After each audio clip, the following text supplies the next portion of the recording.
gente! E aí, tudo bem com vocês? Espero que sim.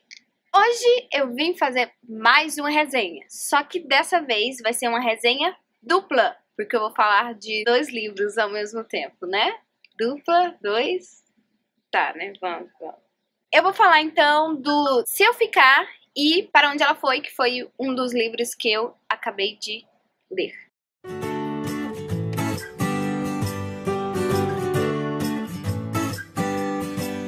O que vocês acharam do meu óculos? O que vocês acharam?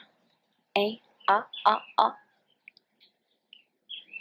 Em respeito a vocês, eu vou tirar o óculos e olhar cara a cara.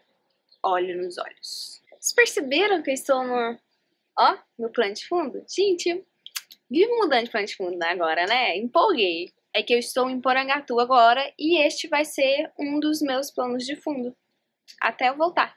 Então vamos ao que interessa. Como vocês já devem saber, os 2 são do Gayly Forman e o primeiro já tem até filme que eu assisti e achei muito bom e por isso que eu fui ler o livro. Então, vou começar pelo primeiro livro, obviamente, que é Se Eu Ficar. Antes de eu ler, eu tinha ouvido falar muito que não tinha gostado, porque ela não transmitia emoções, ela tava vivendo uma coisa muito séria e não parecia que ela se importava e tal. E assim, quando teve o filme, praticamente todo mundo falou que o filme era bem melhor do que o livro em si. A minha opinião é que realmente o filme é bem mais emocionante, ele tipo te prende mais, ele passa assim mais emoção, mais você fica mais vidrado assim. Mas eu também, ao ler o livro, eu entendi o que o povo queria dizer. Porque assim, no livro ela não mostra as emoções que ela deveria sentir na ocasião. Por quê? Quem não sabe, a história é o seguinte. A Mia, que é uma das principais do livro, ela toca violoncelo e ela é totalmente diferente da família dela. Os pais e o irmão mais novo, eles são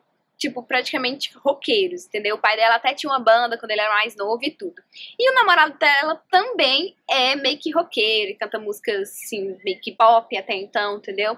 E, sim, num mundo totalmente diferente do dela. E ela meio que se sente como se não se encaixasse ali. Porque ela gosta de música clássica, ela não é fã dessas mesmas coisas que eles. E logo no início, o que acontece? Ela sofre um acidente com toda a família dela e praticamente todo mundo morre ali na hora. Então, o desenvolver do livro todo é ela fora do corpo dela, porque ela sai do corpo dela e ela fica vendo o que tá acontecendo, mas ninguém vê ela, ninguém escuta ela e nem sabe que ela está ali. Mas ela está vendo, é só o espírito dela. E assim, ela não tem emoções. E é por isso que todo mundo falou e ficou assim, que não gostou, porque disseram que era muito grave a situação dela pra ela não sentir emoções. Mas, gente, no próprio livro ela fala que não entende o porquê que ela não sente emoção daquilo ali, entendeu? Então, assim, no livro ela fala que ela deveria estar desesperada, ela deveria estar dilacerada quando ela descobre que os familiares dela morreram, e entendeu? Mas ela fala que ela não entende. E isso é uma consequência do fato dela estar em estado de espírito apenas, e não ali fisicamente, entendeu? Então assim, eu meio que não entendi por que as pessoas falaram tanto nessa questão, sendo que o próprio livro explica isso. Mas eu gostei muito do livro, eu também achei que o filme é bem mais chamativo, mas eu acho que é por causa disso, entendeu? Como ela não expressa bem as emoções, então o livro acaba se tornando menos atraente. Entendeu? Agora vamos ao próximo livro, que é Para Onde Ela Foi.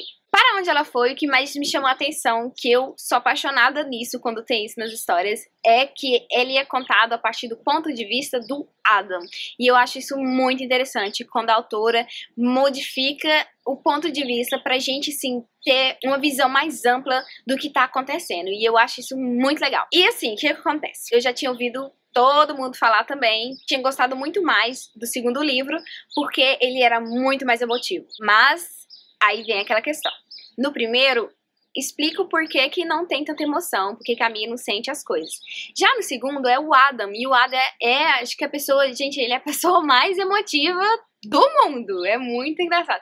Então assim, como que o livro não vai ter emoção se ele é contado por uma pessoa extremamente emotiva?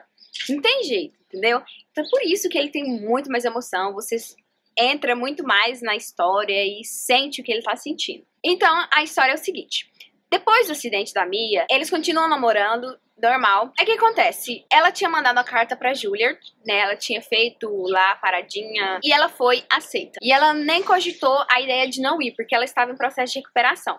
Mas isso meio que animou ela e ela se recuperou muito mais rápido e assim, ela já voltou a ter aulas de violoncelo para que ela pudesse então estudar na Juilliard em Nova York. Então chega a época que ela vai. Só que pouco tempo depois que ela tá lá, ela simplesmente para de falar com o Adam. E ele fica desolado. Nossa, eu fiquei morrendo de dó dele. Porque ele é muito intenso, muito intenso. Mas acontece uma coisa que o próprio abandono ajuda ele. 3 anos depois que se passa, ele reencontra a Mia. E, tipo, do nada, assim, sabe? Ele tava ali, foi fazer uma coisa e encontrou ela. E aí os dois, então, passam, porque foi à tarde, então eles passam esse resto dessa noite juntos, fazendo algumas coisas e conversando muito. É nesse período aí que vai, então, passando o que acontecia com ele, como que foi desde que ela abandonou ele, e mostrando a conversa deles ali, e eles vão conversando e meio que se entendendo, e o porquê que ela fez aquilo, e os dois, e é muito legal. E o finalzinho, se eles voltam a ficar ou não junto, vocês só vão descobrir se vocês lerem. Mas, gente, eu gostei demais. Eu fiquei totalmente apaixonada pelo Adam, sabe? Queria ele pra mim, porque, gente, ele sofreu tanto, e ele é tão emotivo, e ele fez tanta coisa, e é tão bonitinho, que eu fiquei, sabe, em love com ele. E eu gostei muito do livro, realmente, ele é bem mais fácil de se ler, bem mais legal do que o primeiro, mas é por essa questão de que ele tem mais emoção, porque é contado pelo ponto de vista do Adam. E eu quero deixar bem claro, gente, que Se Eu Ficar não é ruim. E não é que ele não tem emoção, mas é como eu disse, por ela ser meio que um fantasma, ela não tem os sentimentos humanos, como se ela estivesse ali em carne e osso, entendeu? Só que os Pra Onde Ela Foi tem essa pegada de mais emoção e você entra mais na história e você quer ler bem mais rápido pra terminar e saber se eles vão ficar juntos ou não. Então, leiam os dois, não deixem pra ler só Pra Onde Ela Foi ou não leiam nenhum. Leiam porque é muito bom. E é isso aí, espero que vocês tenham gostado dessa resenha em dobro. Curtam o vídeo, curtam muito. Se inscrevam aqui no canal para receber os próximos vídeos. Comentem, deixem o que vocês acharam aí sobre os dois livros, se vocês já leram e tal. Um beijo e até o próximo.